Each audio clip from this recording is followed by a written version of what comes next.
So the election's not quite over, but it mostly is. There's some issues around Florida and Arizona, and my next video is going to be about that issue. This video is about the racism and identitarianism that we see, I mean, in my opinion, mostly on the left. Look, there are people who are racist who are associated with right-wing politics. Of course there are. And I think the reason for this is that things used to be really racist, and that people who hold traditional values might be inclined to hold some racist value. It's true, right?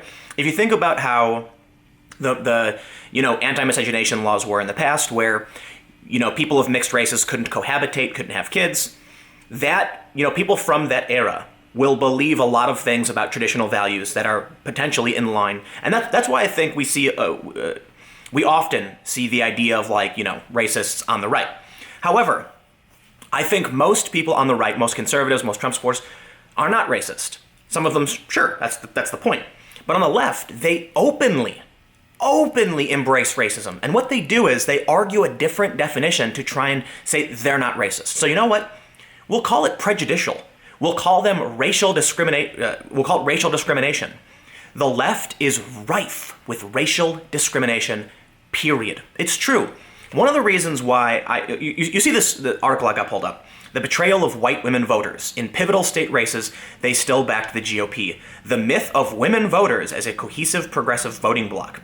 This is an article that talks about how white women still vote Republican. And, a lot of people talk about the election, it's entirely a race-based issue. But it's not. It's not. It's kind of, for some reasons. But I think when it comes to, what we see in terms of white people voting Republican and, non-white people voting Democrat, they act like it's an issue of racism. The important thing to consider is that when you see these stories that talk about how, white people are racist, so they want to vote for the Republicans, well, my question is, what about John James? And so I've got the story, but let me pull up my Instagram here.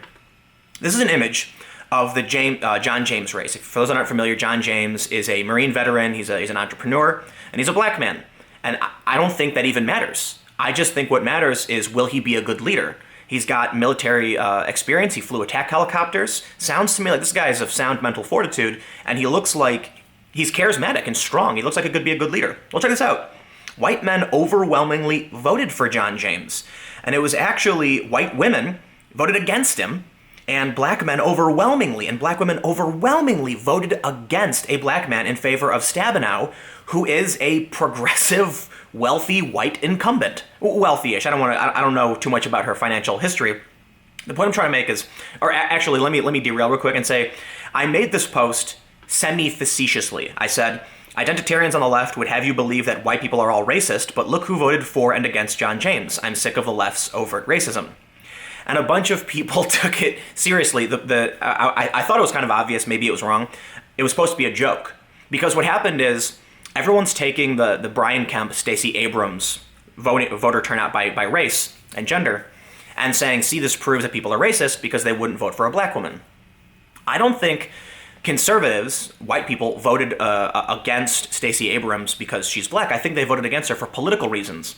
Because the left tends to be more social and more collectivist, and the right tends to be more individualist. And, there's a bunch of different reasons for it. But this idea that white people just refuse to vote for a black candidate is crazy when you realize Obama won twice, okay? People act like Obama didn't win twice. He did. He was a good candidate. He is strong. Look, you don't have to like Obama, but he is strong and he is charismatic. It reminds me of that scene in Harry Potter. I think it's like the 6th movie when it's what's her face? The crazy lady played by Helena Bonham Carter, Bellatrix. She's saying that Snape, isn't really on their side, and Snape says that he was able to gain the trust of a great wizard. And she's like, she scoffs at him, and he was like, he is a great wizard, and only a fool would think otherwise. And the point I'm trying to make is, that was a really great scene to show that just because you think someone is strong and charismatic doesn't mean you think they're the best, they're good. You have to recognize that Obama was able to lead 2 terms. He pulled that off, okay? Now, but the point I'm trying to make here, ultimately, Harry Potter reference aside, is that people were absolutely willing to give Barack Obama the votes he needed twice over white candidates. John McCain, a white guy, an old white guy, Mitt Romney, not old, but older white guy. They wanted Obama, younger black guy. Like, people, race wasn't the biggest factor. It was politics.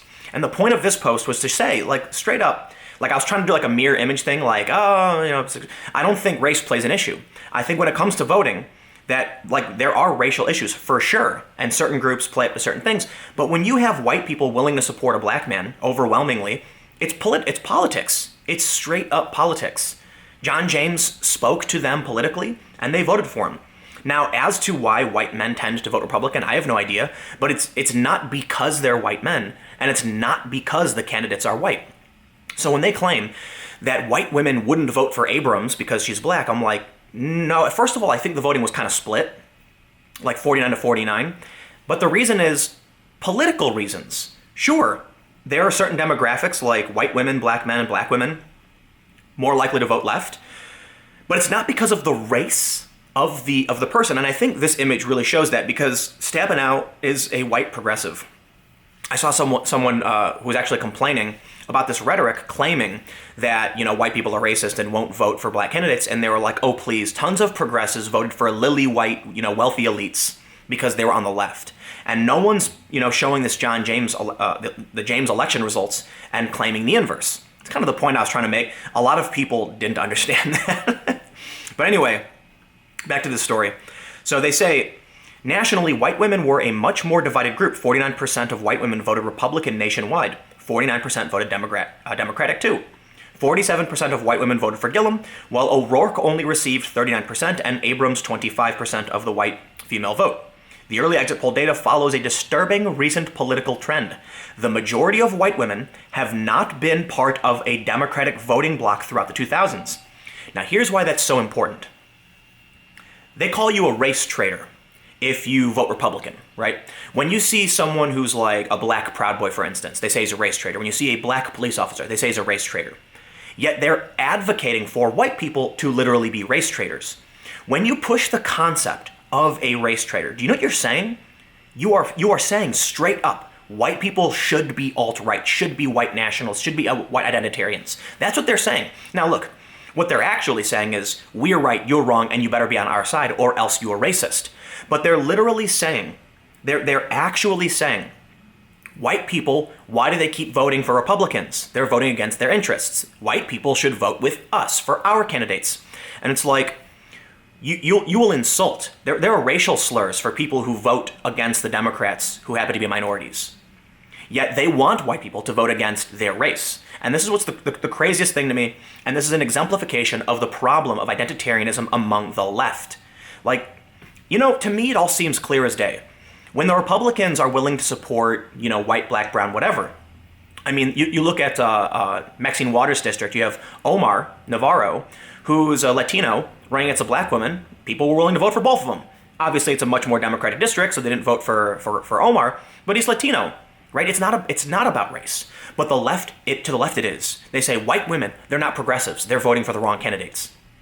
Right, because they're white. They actually separate the women based on their race, and they want people of certain races to vote certain ways. They categorize people based on race, and they push the narrative. You know, Bernie Sanders said recently about Stacey Abrams and Andrew Gillum that white people weren't ready to vote for a black candidate. Are you joking, Bernie? Like, come on. Like, but the funny thing is, people called him out for this because they were like, call it what it is, Bernie. It's racism. No. Barack Obama was the president of this country for 2 terms. 2 terms. He got reelected. I'm pretty sure he'd get reelected again if he could.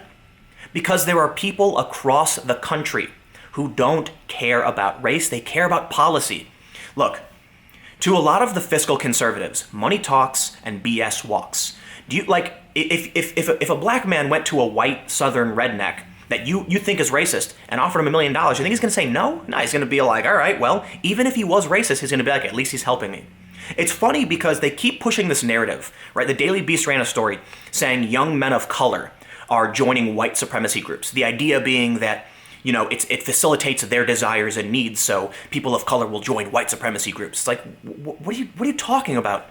If people are so racist they wouldn't vote for a politician, what makes you think they're so racist they would accept people into their group of a different race? If you're a white supremacist, you don't want to invite non-whites into your group.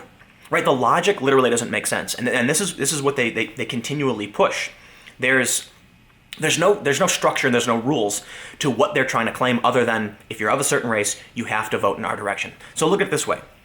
If a black politician came up and said, listen, I'm going to do right by you, I assure you, the fiscally conservative racist guy that you think they are is going to be like, I'll take the money. I will take the money. I will vote for the person who's going to benefit my life, even if I think, they're bad, or even if the person's racist. Because it's not even about the candidate, it's about whether your life will improve. So, everybody constantly tries to use race and racism to make these claims about, who's going to win and who isn't. But in reality, what I see is Republicans, sometimes can be racist. But for the most part, they constantly talk about meritocracy. They're overwhelmingly willing to support someone like John James. Many of these same people voted for Barack Obama. So I think your racism narrative falls flat. What they don't consider is that maybe it's because your candidates were bad. Hey, these were close races. Gillum is up in the air right now. They're saying maybe he might take Florida, maybe not. We'll see what happens. Some people are calling foul. That's my next video, so stick around. Some people are saying, Stacey Abrams was close. I really think it just comes down to politics. Do you like the left? Do you like the right? They make it about race, but you can compare John James to Stacey Abrams. The white demographic still voted for the black man, so that can't be the issue, can it? Anyway, the last thing I'll say is, on the right, they talk about meritocracy, and on the left, they talk about identitarianism, and that's what freaks me out. The idea that your identity defines who you are. When Barack Obama was getting elected, a friend of mine from Chicago who was black, his mom said to him, you have to vote for Obama. And he was like, why should I do that? And she said, because he could be the first black president. This was back in 2008. And he scoffed and said, oh yeah, does that mean he's going to be a good president? And I was like, oh, I gave him a high five. I was like, dude, what impressed me about that statement was that he recognized it is important for a lot of reasons that we see these strides made by, traditionally marginalized groups. But he recognized that as an individual, your merit is not determined by the color of your skin. And it shouldn't be. And it means it's a long road. It is. But ultimately, I don't think we should be judging people based on the color of their skin. We should be judging people based on the content of their character. At least, that's how I was raised. Anyway, stick around. I've got a couple more videos coming up in just a few minutes.